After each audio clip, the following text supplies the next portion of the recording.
Okay, we have here today a really interesting integral. This one's from JEE Main 2002.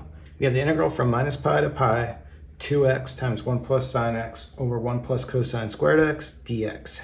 Okay, I thought this was a really good problem. They managed to get a lot into this one, a lot of different tricks and techniques and stuff. So my first step is actually pretty simple. What I want to do is I just want to multiply in the 2x and split this into two integrals. So let me just rewrite the whole thing. And now that we have this rewritten, notice that we have these symmetric bounds around 0. What I can do for this, I can use odd-even functions to simplify this. Okay, now we have these two principles over here to the right for when f of x is going to be an odd function and g of x is going to be even. For our odd function with symmetric bounds, we can reduce the whole integral to 0. For our even integral with symmetric bounds, we can reduce the lower bound to 0 and pull out a 2. So now coming to our integral, just look at the denominator. This denominator, 1 plus cosine squared x, this is going to be even. Picture plugging a minus x in here, cosine's even, so it's not going to make a difference. So this whole denominator is going to be even in both cases. But then for 2x is odd. We can look at it as a 1 exponent. So this is going to be odd here as well. So here for this first integral, because we have an odd function over an even function, you plug in minus x in here, there's just going to be a minus that comes out. So this whole integral, this whole thing is going to be odd. And so we can use this first principle here, integral of an odd function, symmetric bounds, this whole piece is going to 0. Then coming back over here, again, this is odd, but sine x, this is also an odd function. So what we need to know is what is this whole thing? We've got odd times odd over even. Imagining what happens if you plug minus x into everything, you're going to have like a minus 1 come out here, and you're going to have a minus 1 come out here, but you multiply those together and you just get 1. So actually this whole thing is going to be even. And that's going to allow us to use this second principle here. So what I can do is rewrite this so our whole integral is going to become, well, pi, but now this bound becomes 0, and I can pull a 2 out front, and then we'll just rewrite everything else. Now, one thing I want to do before I continue, let's just label let's label the first integral I, so that coming down here, this is also going to be I. We're just going to keep track of this for later.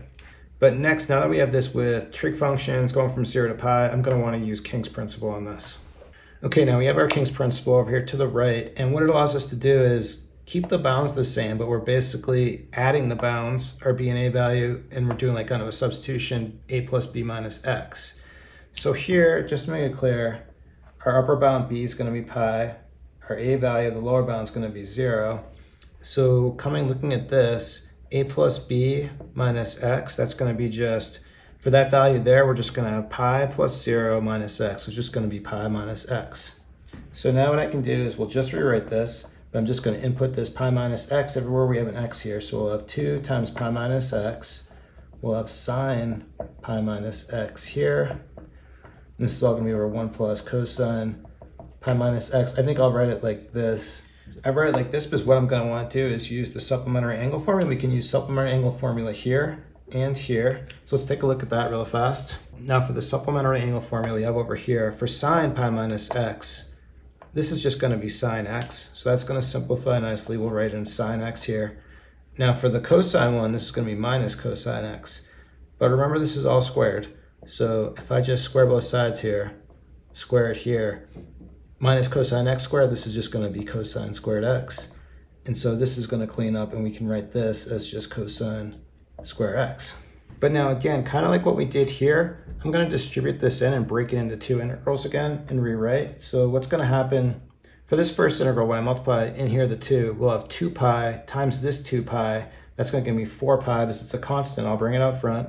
But we're still multiplying it by the sine x. So the whole numerator just becomes sine x, and we'll just copy down this stuff here. Then for the second integral, I'm actually going to take this minus out front. So we'll have this minus with this 2. So I'll write it as minus 2. But then multiplying in this 2, we're going to end up with 2x sine x in the numerator all over the same denominator. But now this is really nice because this integral, this whole thing over here, this is a value that we found before. This was one of our I values. This was the original even function right after the first step at the beginning of the video. So this is just I. So what I can do for this, since we're subtracting I, if I just add an I on both sides, I can add I here. Then what happens is this is going to cancel out right here. And now on this other side, we just have 2 copies or 2i. So now I'll just copy this down and see if I can finish it off. Okay, now from here, I might as well isolate my I and just divide by 2 on both sides. So that's going to cancel here. 4 over 2, I can just write this as 2 pi here. But now at this point, we've reduced our integral to something we can do. I can just do a u substitution on this. I'll set my u equal to cosine x. Then getting a du, taking a derivative, this is going to be minus sine x dx.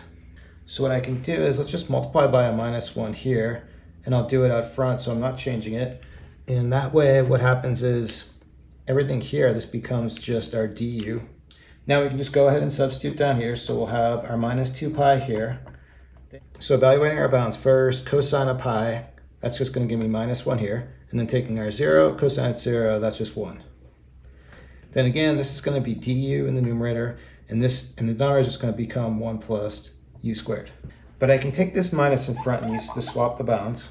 So we'll just get rid of that, make this a plus, make this a minus. And then we can just go ahead and integrate this thing. So we'll have our 2 pi. Integral of du over 1 plus u squared, that's just going to be arctan of u. And we just need to evaluate from minus 1 to 1.